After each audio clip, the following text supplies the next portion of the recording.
प्रिय पाठकों, आज मैं आपके समक्ष झारखंड के इतिहास नहीं बल्कि झारखंड के भूगोल से जुड़े हुए कुछ प्रश्नों को आपके समक्ष प्रस्तुत करने जा रहा हूं।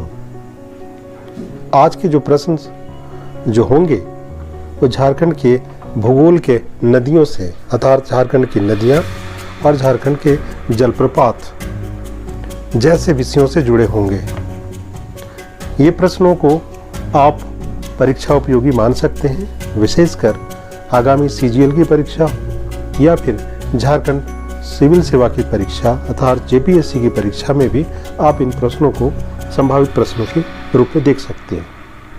तो चलिए बिना समय गंवाए हुए मैं आज नए प्रश्नों के साथ आपको सरोकार कराता हूं।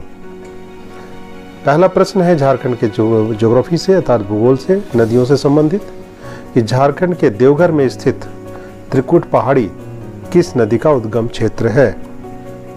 आपके सामने 4 विकल्प में दे रहा हूं, मयूराक्षी, शंख, कान्हर और रोरो। तो चलिए इस चारों विकल्पों को ध्यान में रखते हुए आप अपने लक्ष्य की ओर अर्थात जो उचित विकल्प है उस पर आप चिन्हित करें।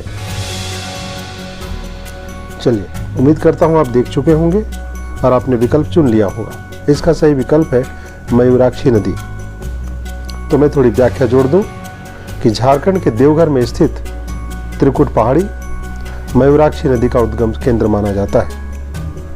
यहाँ से निकलने के पश्चात यह नदी दुमका जिले के उत्तर पश्चिमी क्षेत्र में प्रवेश करती है तथा आमजोरा के पास जाकर यह दुमका जिले से अलग हो जाती है। यह नदी झारखंड के दुमका, साहेबगंज, देवघर, गोड्डा में प्रवाहित होती है। यह नदी जब भुरभुरी नदी के साथ मिलकर बहती है तब इसे मोर नदी का नाम देते हैं।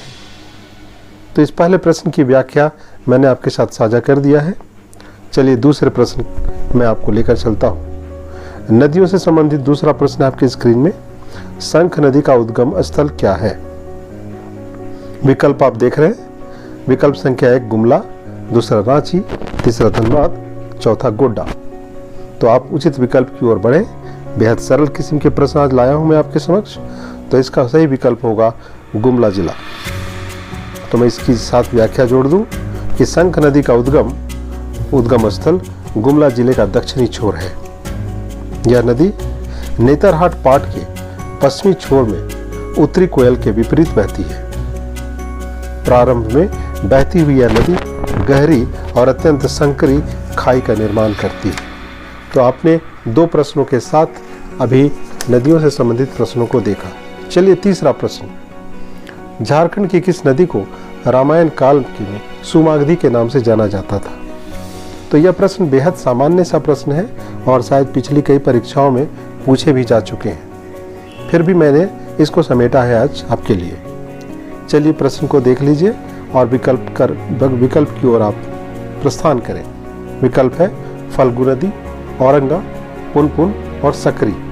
तो 1, 2, 3, 4 विकल्पों में ये सारे विकल्प दिए हुए हैं। आपको इन सही विकल्पों में एक चुनना है, मतलब विकल्पों में एक सही विकल्प को चुनना है। तो सही विकल्प है सकरी नदी। तो मैं बता दूं, झारखंड की सकरी नदी को ही रामायण काल में सुमागधी नदी के नाम से जाना जाता था। इस नदी का उद्गम उत्तरी छोटानागपुर से हुआ था। इसकी नदियां मोरहर और क्यूल हैं। यह नदी मार्ग बदलने के लिए कुख्यात मानी जाती है। इस नदी का मुहाना गंगा का जो ताल क्षेत्र है वही माना जाता है। तो कुल मिलाकर 3 प्रश्नों को मैंने अभी तक साझा किया है। चलिए चौथे प्रश्न की ओर ले चलता हूं आपको। औरंगा नदी का उद्गम झारखंड के किस जिले में है। विकल्प है आपके पास गुमला, रांची, लोहरदगा, पलामू। तो ऐसे छोटे छोटे वन लाइनर प्रश्न भी परीक्षा में आपके साथ देखने को मिल सकते हैं। चलिए विकल्प मिल चुके हैं। उचित विकल्प है सही सी नंबर अर्थात तीसरा नंबर लोहरदगा। तो मैं बता दूं इसके साथ 2 बातें कि औरंगा नदी का उद्गम झारखंड के लोहरदगा के किसको प्रखंड से है। इस नदी का सहायक नदी घाघरी, गावा, नाला घाघरी और सुकरी है। इस नदी का अपवाह क्षेत्र जिसे ड्रेनेज एरिया कहते हैं लोहरदगा, लातेहार और पलामू जिले में विस्तृत है। तो अभी तक आपने मेरे साथ कुछ प्रश्नों को देखा। चलिए अगले प्रश्न की ओर मूव करता हूँ। अगला प्रश्न है, निम्न में से किस नदी का उद्गम क्षेत्र गोड्डा जिले में है?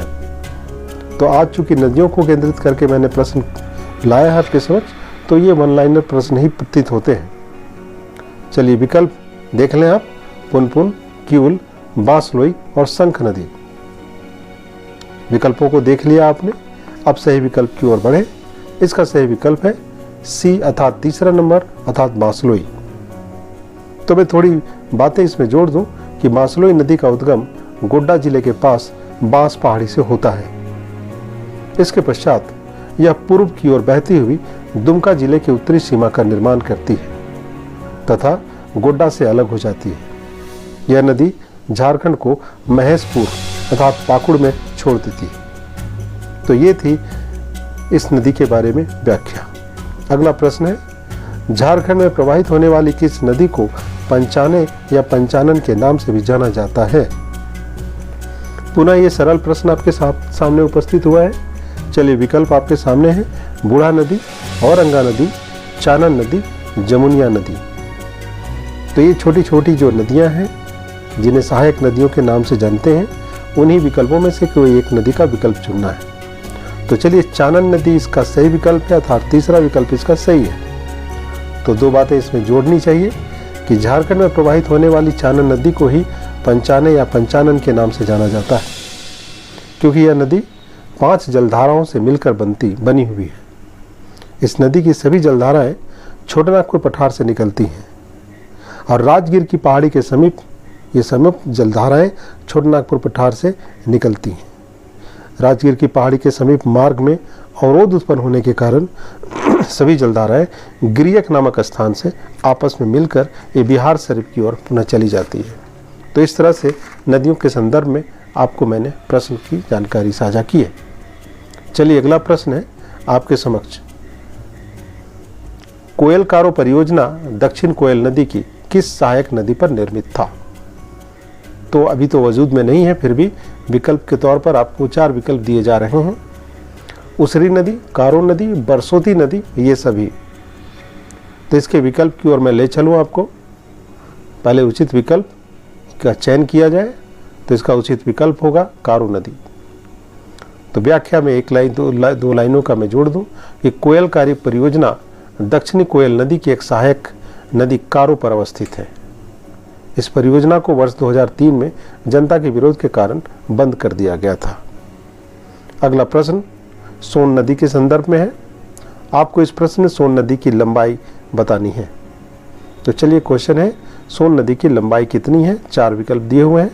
680 किलोमीटर, दूसरा 720 किलोमीटर, तीसरा 754 किलोमीटर और चौथा 784 किलोमीटर। तो विकल्प की ओर विकल्प देख लें आप और उचित विकल्प का चयन करें।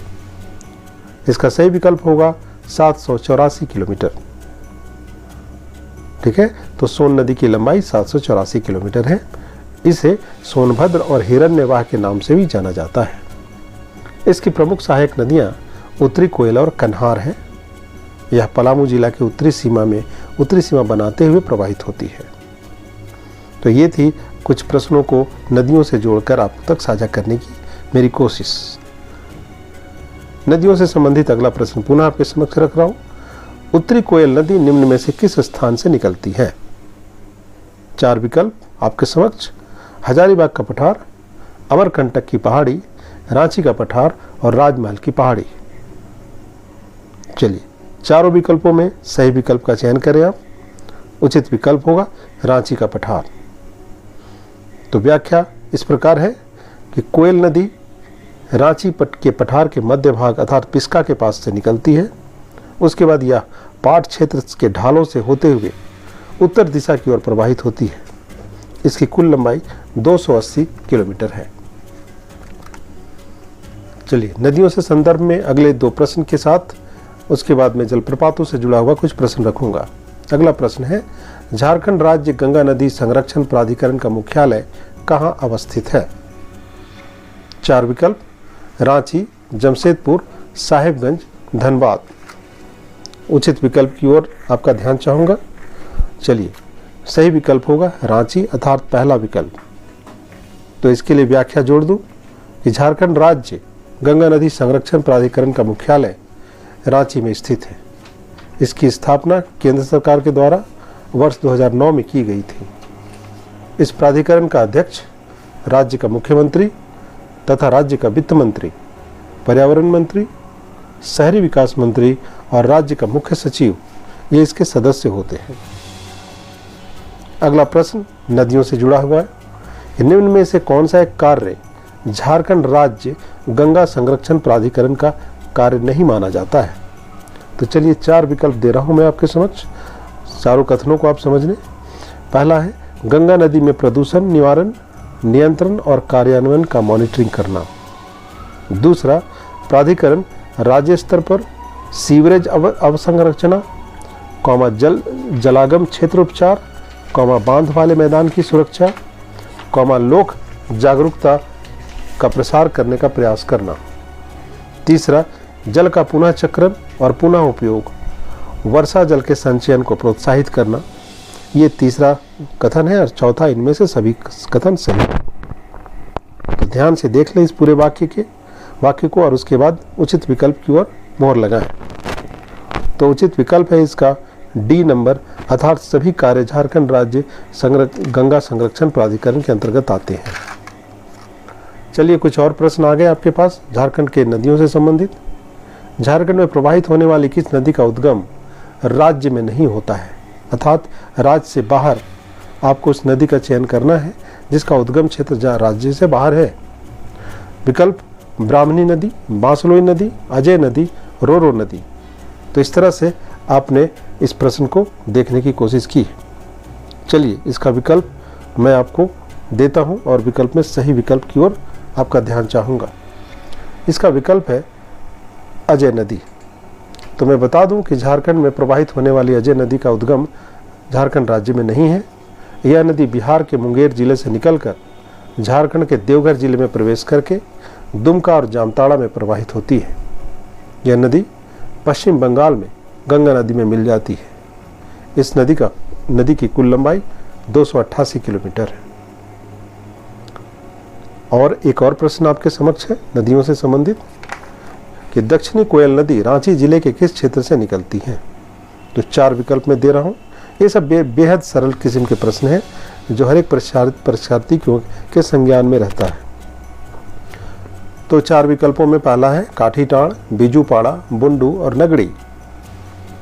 तो बहुत सरल प्रश्न है इसलिए इसका जवाब भी बेहद सरल है और सबके संज्ञान में है। विकल्प है सही विकल्प डी नगड़ी। तो इसमें व्याख्या है जोड़नी चाहिए कि दक्षिणी कोयल नदी रांची जिले के नगड़ी गांव से निकलती है। यहाँ से निकलकर यह पश्चिम की ओर बहती हुई लोहरदगा पहुँचती है। इसके पश्चात यह अपनी दिशा परिवर्तित कर लेती है तथा दक्षिण दिशा की ओर बहने लगती है। यह नदी गंगापुर के पास शंख नदी में मिल जाती है। तो इस तरह से आपने कुछ प्रश्नों को नदियों से जोड़कर देखा। अब मैं कुछ प्रश्न आप तक पहुंचा रहा हूं जो झारखंड के जलप्रपातों से जुड़ा हुआ प्रश्न है। तो जलप्रपातों से जुड़े हुए प्रश्नों को आप तक साझा कर रहा हूं मैं और उस पर मैं आपका ध्यान चाहूँगा। चलिए अगला प्रश्न है हुंडरू जलप्रपात की ऊंचाई कितनी है? तो आपको इस प्रश्न के जवाब पर 4 विकल्प दिए हुए हैं। 150 फीट, 200 फीट, 320 फीट और 400 फीट। आपको इन चारों विकल्पों में एक विकल्प चुनना है। सही विकल्प है 320 फीट अर्थात तीसरा नंबर। तो मैं बता दूं कि हुंडरू जलप्रपात की ऊंचाई 98 मीटर और फीट में देखी जाए तो 320 फीट है। यह झारखंड का दूसरा सबसे बड़ा ऊंचा जलप्रपात माना जाता है। यह रांची से 36 किलोमीटर पूर्व में अनगढ़ा प्रखंड में सोनरेखा नदी पर स्थित है। तो ये थी इसके बारे में आपको व्याख्या। अगली व्याख्या मेघघारी जलप्रपात के संदर्भ में है। इसकी ऊंचाई कितनी है? 4 विकल्प दे दिए गए हैं। 100 फीट, 140 फीट, 160 फीट और 200 फीट। तो चलिए इसका सही विकल्प मैं बता दूं आपको जल्दी में। 120 जो दूसरा नंबर है अर्थात 140 फीट इसका सही विकल्प है। जिसे आप मीटर में कहें तो 45 मीटर। यह नेतरहाट लातेहार जिला में स्थित है और घाघरी नदी पर इसे माना जाता है। तो इस तरह से आपने देखा कि झारखंड के जलप्रपातों से भी जुड़े हुए कुछ प्रश्न आप तक पहुंचाए जा रहे हैं। तो मैंने आज एक छोटी सी कोशिश के क्रम में आप तक झारखंड के ज्योग्राफी से संदर्भ में कुछ चयनित प्रश्नों को या चिन्हित प्रश्नों को मैंने आपके समक्ष रखने की कोशिश की है।